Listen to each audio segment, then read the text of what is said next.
नमस्कार मित्रों, मैं राहुल लाल। आज हम लोग चर्चा करेंगे कि आखिर अखिलेश यादव ने उत्तर प्रदेश में ऐसा क्या मास्टर स्ट्रोक चला कि भारतीय जनता पार्टी के सहयोगी ओम प्रकाश राजभर डरे डरे और सहमे सहमे नजर आ रहे हैं। मित्रों, आप लोगों को ज्ञात होगा कि ओम प्रकाश राजभर इस समय भारतीय जनता पार्टी के सहयोगी हैं और वो 3 लोकसभा सीटों की मांग कर रहे थे, लेकिन उन्हें भारतीय जनता पार्टी ने केवल 1 लोकसभा सीट, घोसी लोकसभा सीट उन्हें प्रदान की और वहां पे उनके बेटे ओम प्रकाश राजभर के बेटे अरविंद राजभर उम्मीदवार हैं। तो कहा तो 3 से 1 सीटों पर ओम प्रकाश राजभर आ गए, लेकिन इस बीच में स्थितियां ऐसी बनी अखिलेश यादव के मास्टर स्ट्रोक के बाद, और आज ही बहुजन समाज पार्टी ने जो उम्मीदवार जारी किया, और वो उम्मीदवार विशेषकर मैं कह दूं कि घोसी में जो उन्होंने उम्मीदवार जारी किया, उन सबों ने बहुत सारे समीकरण बदल के रख दिए। सबसे पहले चीज़ तो यह है मित्रों कि अगर हम लोग घोसी लोकसभा चुनाव की बात करें तो यहाँ पे राजभर समुदाय की अच्छी खासी उपस्थिति है और दूसरा चौहान समुदाय के लोगों की भी अच्छी खासी उपस्थिति है। ऐसे स्थिति में अगर चौहान समुदाय के लोगों को मामले को समझना हो तो उनके बड़े प्रमुख नेता हैं दारा सिंह चौहान, और दारा सिंह चौहान समाजवादी पार्टी में थे, लेकिन चौहान वोटर्स को देखते हुए लोकसभा चुनाव में भारतीय जनता पार्टी ने उन्हें समाजवादी पार्टी से तोड़ लिया था और वो आ गए थे बीजेपी में।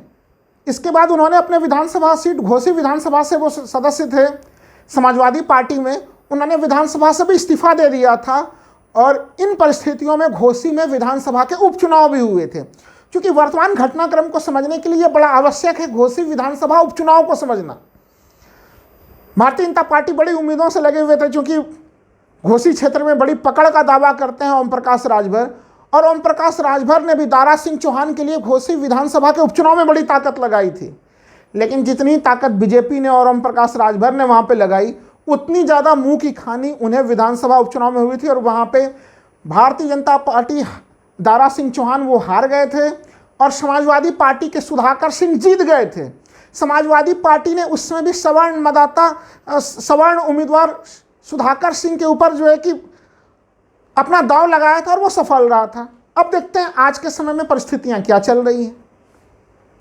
जैसे ही घोसी में भारतीय जनता पार्टी ने वह सीट ओम प्रकाश राजभर को देने की घोषणा की बीजेपी की तरफ से, बीजेपी के कार्यकर्ताओं में एक तरह से असंतोष और आक्रोश की स्थितियां उत्पन्न हो गई। और यह कारण था कि जब अरविंद राजभर और ओम प्रकाश राजभर घोसी में चुनाव प्रचार करना चाहते थे तो उन्हें बीजेपी के कार्यकर्ताओं के ही आक्रोश का सामना करना पड़ रहा था। इन परिस्थितियों को देखते हुए भारतीय जनता पार्टी ने उत्तर प्रदेश के उप मुख्यमंत्री ब्रजेश पाठक जी को घोसी भेजा और ब्रजेश पाठक जी ने ओम प्रकाश राजभर के बेटे और भाजपा कार्यकर्ताओं के बीच में समन्वय बनाने के लिए ओम प्रकाश राजभर के बेटे को माफ़ी मांगने के लिए कहा, और अरविंद राजभर ने हाथ जोड़ के माफ़ी भी मांगी कार्यकर्ताओं से। लेकिन हाथ जोड़ के जो ये सामान्य माफ़ी मांगते हैं उससे कार्यकर्ता संतुष्ट नहीं हुए। अगले बार फिर ब्रजेश पाठक ने अरविंद राजभर जी को कहा कि भाई थोड़ा ज़मीन में छू के ज़मीन में सिर लगा के माफ़ी मांगिए, और फिर अरविंद राजभर ने ज़मीन में सिर लगा के माफ़ी मांगी। कार्यकर्ता थोड़े शांत तो हुए, हालांकि दिल से शांत नहीं हुए, लेकिन इससे राजभर समुदाय में मैसेज काफ़ी गड़बड़ चला गया मित्रों। क्योंकि वहाँ पे संदेश यह गया कि जो राजभर समूह है उनका किस तरह से भारतीय जनता पार्टी ने अपमान कर दिया। एक तो ये सिनारियो बना कि ओम प्रकाश राजभर की उपस्थिति के बावजूद भी भारतीय जनता पार्टी ने जिस तरह से ये कदम उठाया, उनसे माफ़ी मंगवाई, वो राजभर समुदाय को बुरा लग गया। दूसरी स्थिति कि जो बीएसपी से उम्मीद की जा रही थी, बहुजन समाज पार्टी से, वहाँ पे उम्मीद की जा रही थी कि वो अरशद जमाल को अपना टिकट दे सकते हैं। चूँकि घोसी लोकसभा के अगर जाति समीकरण को देखें तो 4.5 लाख के आसपास दलित मतदाता हैं वहाँ पे, और उसके बाद 2.5 लाख से 3 लाख के आसपास मुस्लिम समुदाय के लोग हैं। तो बीजेपी के लोग उम्मीद लगाए हुए थे, या मैं कहूँ बीजेपी के लोग तो क्या, ओम प्रकाश राजभर खुद भी उम्मीद लगाए थे कि जैसे ही बहुजन समाज पार्टी किसी मुस्लिम प्रत्याशी को वहाँ उतारेंगे, अरशद जमाल को उतारेंगे, तो मुस्लिम वोटों का बंटवारा हो जाएगा। लेकिन बहुजन समाज पार्टी ने अपना उम्मीदवार बनाया बालकृष्ण चौहान को। अब आप सोच के देखिए, बालकृष्ण चौहान उसी समूह से आते हैं जिस समूह से दारा सिंह चौहान नेता हैं। बालकृष्ण चौहान बहुजन समाज पार्टी से 1999 में यहाँ से लोकसभा का चुनाव जीत चुके हैं। हालांकि 2004 में फिर से वो लड़े, लेकिन वो चुनाव वो हार गए। 2012 में अनुशासनहीनता के आरोपों में बहन मायावती जी ने उन्हें बाहर का रास्ता दिखा दिया, तो फिर वो समाजवादी पार्टी को ज्वाइन कर गए। लेकिन 2018 में फिर से वो बीएसपी में चले गए।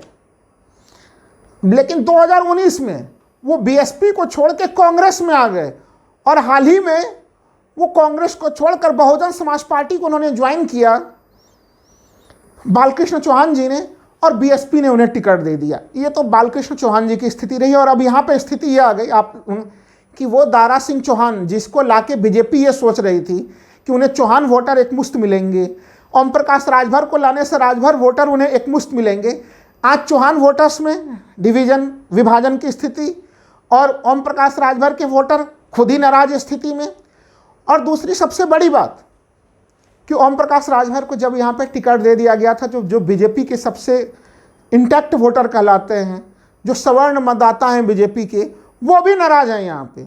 और ये लोग नाराज हुए थे घोसी विधानसभा के उपचुनाव के दरमियान भी, क्योंकि उधर दारा सिंह चौहान को टिकट दिया गया था, वहीं दूसरी तरफ सुधाकर सिंह सवर्ण को समाजवादी पार्टी ने टिकट दिया था। बिल्कुल वही परिस्थितियां बनी। समाजवादी पार्टी ने जो यहाँ पे टिकट दिया, वो एक बहुत ही महत्वपूर्ण, काफ़ी तगड़े जमीनी उम्मीदवार को टिकट दिया है यहाँ पे, और उनका नाम है राजीव राय। अब आप लोग कहेंगे कि भाई राजीव राय की क्या स्थिति है, क्या परिस्थितियाँ हैं। देखिए, राजीव राय ज़मीन पे काफ़ी मजबूत है यहाँ पे, वो तो मैं आगे समझाऊँगा। दूसरी चीज़ कि जिस प्रकार से 28 मार्च को मुख्तार अंसारी की मौत हुई, उनके मौत के ऊपर सवाल उठे, कि जो उनके परिजनों ने सवाल उठाए कि क्या वो जहर देके जो है कि उनकी मौत हुई, या हार्ट अटैक आया, स्वाभाविक मृत्यु थी। ये तमाम चीज़ें एक तरह से विवादों के घेरे में रही, उत्तर प्रदेश सवालों के घेरे में रही, और उनके जनाजे में जिस तरह से भारी भीड़ आई, उन सब चीज़ों को देखते हुए पूर्वांचल के समीकरण काफ़ी बिगड़ने लगे थे। तभी राजीव राय ने उस दिन एक घोषणा की थी, बड़ी घोषणा की थी मित्रों। कब? जब अखिलेश यादव मुख्तार अंसारी के घर पहुंचे तो उन्होंने कहा था कि हम उत्तर प्रदेश के कम से कम 8 लोकसभा सीटों में पूर्वांचल में खाता नहीं खुलने देंगे बीजेपी का। और उन 8 सीटों में उन्होंने बोला था घोसी, गाजीपुर, बलिया, सलेमपुर, लालगंज, अलग अलग इत्यादि, इन सीटों में वो खाता नहीं खुलने देंगे, और उसमें घोसी का नाम भी था। आप लोग कहेंगे कि राजीव राय अगर समाजवादी पार्टी के उम्मीदवार हैं तो वो तो ये दावा करेंगे ही, क्योंकि वो बीजेपी के विरोधी हैं, तो उनके दावे को इतनी गंभीरता से क्यों लेना। मित्रों, राजीव राय के बातों में कितना दम होता है, इसे समझने के लिए हम लोगों को 2022 के विधानसभा में जाना होगा। उस समय समाजवादी पार्टी ने उन्हें पूर्वांचल के 24 सीटों का प्रभारी बनाया था, राजीव राय जी को, और राजीव राय ने 24 में से 20 सीटें समाजवादी पार्टी को जीत कर दी थी। यानी जो काम और जो दावे वो करते हैं, वो उन्होंने अतीत में उसके ऊपर मुहर लगाया है उन्होंने।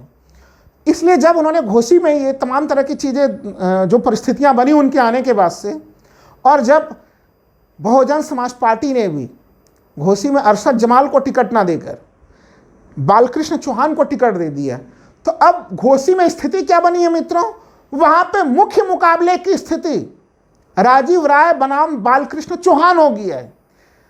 जो ओम प्रकाश राजभर हैं, जो उनकी पार्टी है, और उनके बेटे हैं, वो तीसरे चौथे नंबर के मुकाबले में चले गए। और इससे संबंधित तभी ये कहा जा रहा है उत्तर प्रदेश में कि अभी 2-3 दिन पहले की स्थिति ये थी कि कहाँ तो ओम प्रकाश राजभर 3 सीट मांग रहे थे, उन्हें घोसी की केवल 1 सीट मिली थी। पिता पुत्र को पूरी ताकत कहाँ लगानी चाहिए थी मित्रों? वो घोसी लोकसभा चुनाव पर लगानी चाहिए थी। लेकिन जो 2 दिन पहले की स्थिति थी, पुत्र अरविंद राजभर दिल्ली में थे, Delhi head office, BJP head office में, और पिता ओम प्रकाश राजभर, जो कि मंत्री भी हैं इस समय योगी सरकार में, वो लखनऊ में जो बीजेपी मुख्यालय में थे। और ये कहा जा रहा है कि अब वो कह रहे हैं कि भाई जो परिस्थितियां यहाँ पे बन गई हैं अखिलेश यादव के द्वारा राजीव राय को टिकट देने से, प्लस बालकृष्ण चौहान को बीएसपी द्वारा टिकट देने से, अब वो इस सीट पर नहीं लड़ना चाहते हैं। वो इस सीट पे तीसरे चौथे नंबर पर आकर अपनी इज्जत खराब नहीं करना चाहते हैं। क्योंकि आप लोगों ने सुना होगा कि विधानसभा चुनाव के दरमियान में जब पूर्वांचल में काफ़ी तगड़ा परिणाम रहा था, तब उस समय ओम प्रकाश राजभर की बड़ी प्रशंसा हुई थी कि वो तो वोट को ट्रांसफर करने के मशीन है, फैक्ट्री है, तमाम तरह के दावे हैं। लेकिन घोसी विधानसभा उपचुनाव में वो दावे फेल हुए और अब वो तीसरी चौथी नंबर पे आएंगे। एक तो मित्रों ये सूचना है।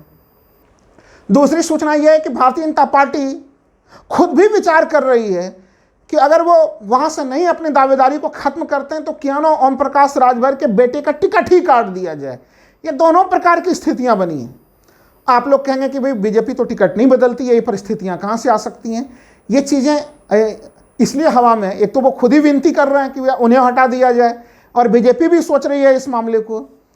क्योंकि देखिए ये सोचना चाहिए कि घोसी के लोकसभा चुनाव 7वें चरण में होने हैं मित्रों, और उसके लिए नामांकन पत्र दाखिल करने की तिथि होगी 7 मई और नामांकन प्रारंभ करने की और अंतिम तिथि होगी 14 मई। तो बीजेपी के लिए 14 मई तक का अवसर है कि वो वहाँ पे अगर कैंडिडेट बदलना चाहे तो वो कैंडिडेट बदल सकती है, और इसकी पूरी संभावना है या तो बीजेपी कैंडिडेट बदल दे या फिर ओम प्रकाश राजभर खुद ही भाग जाएं। क्योंकि देखिए इसके लिए फिर से मैं कहूँगा जाति समीकरणों को फिर से देखा जाए। वहाँ पे सबसे बड़ी जातिगत समूह अगर देखें, वोटर समूह, वो है दलित। मैंने बताया 4.5 लाख वोटर्स हैं। उसमें से देखिए जो कोर वोटर्स हैं वो बहुजन समाज पार्टी के पास होंगे। लेकिन अखिलेश यादव पीडीए का नारा लगा रहे हैं, और पीडीए का मतलब क्या है? पिछड़ा, दलित, अल्पसंख्यक। तो उसमें पिछड़े के रूप में जो है कि अगर दलित उसमें आ रहे हैं तो जो कट्टर जो समर्थक नहीं होंगे बहुजन समाज पार्टी के, वैसे कुछ दलित जो है कि वो समाजवादी पार्टी में आने की संभावना है उनकी। लेकिन हाँ, दलित वोटर्स में वहाँ पे बिखराव होने की पूरी संभावना है, जो 4.5 लाख के वोटर्स हैं। दूसरे आ जाइए, वहाँ पे जो दूसरा बड़ा समूह है मुस्लिम समूह, वो 3 लाख लगभग वोटर्स है। इसमें अब किसी भी विभाजन की कोई संभावना नहीं है, क्योंकि बहुजन समाज पार्टी ने वहाँ पे कोई मुस्लिम उम्मीदवार नहीं दिया है। उसके बाद अगर आप देखिए चौहान वोटर्स, वो 2.25 लाख हैं, जिसमें कि दारा सिंह चौहान बीजेपी वाले नेता हैं उधर, और दूसरी तरफ बालकृष्ण चौहान बहुजन समाज पार्टी ने दिया। ये स्प्लिट होकर बैठ जाएंगे। इसलिए चौहान वोटर्स की स्थिति जो है कि वो भारतीय जनता पार्टी को एक तरफा मतदान वो नहीं कर पाएंगे। यादव वोटर्स यहाँ पे 2.25 लाख से 2 लाख के आसपास हैं। इसमें भी डिवीजन की कोई संभावना नहीं है। इसके अतिरिक्त जैसा मैंने पहले भी कहा मित्रों कि जो यहाँ पे तमाम परिस्थितियाँ बन रही हैं यहाँ पे कि बीजेपी के कोर वोटर्स जो है कि वही नाराज़ हैं, और सवर्ण मतदाता का रुझान यहाँ पे समाजवादी पार्टी के तरफ है। क्योंकि समाजवादी पार्टी ने यहाँ पे सवर्ण उम्मीदवार जो है कि राजीव राय जी को टिकट दिया है। तो अगर अलग अलग देखें तो भूमिहारों की संख्या यहाँ पे 50,000 है, राजपूतों की संख्या 68,000 से लेके 80,000 बताई जा रही है इस लोकसभा सीट में। और वैसे भी हम लोग देख रहे हैं कि उत्तर प्रदेश में जो राजस्थान में भी राजपूत वोटर्स जो है कि वो अपनी नाराज़गी प्रकट कर रहे हैं। वो बीजेपी से काफ़ी ज़्यादा नाराज़ हैं।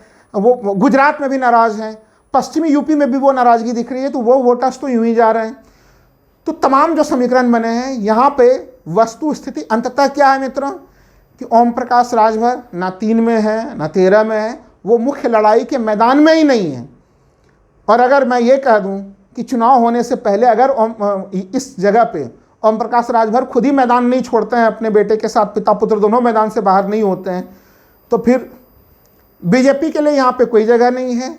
और राजीव राय बिल्कुल जीते हुए उम्मीदवार हैं आज के संदर्भ में इन समीकरणों के साथ। लेकिन अगर बीजेपी उम्मीदवार बदलती है और कुछ नए समीकरण बनते हैं, तभी बीजेपी के लिए कुछ चीज़ें होंगी। क्योंकि आज सीधे सीधे मुकाबला राजीव राय बनाम बालकृष्ण चौहान के बीच है। यही कारण है मैं कह रहा हूं कि अखिलेश यादव के मास्टर स्ट्रोक के कारण घोसी, जिसको कि हमेशा अपनी कर्मभूमि बताते रहे ओम प्रकाश राजभर, आज वो पिता पुत्र अपना बोरिया बिस्तर घोसी से बांधने के लिए बाध्य हैं। या तो वो बोरिया बिस्तर बांधे या तो फिर वो हारने के लिए तैयार हो जाएं। धन्यवाद मित्रों।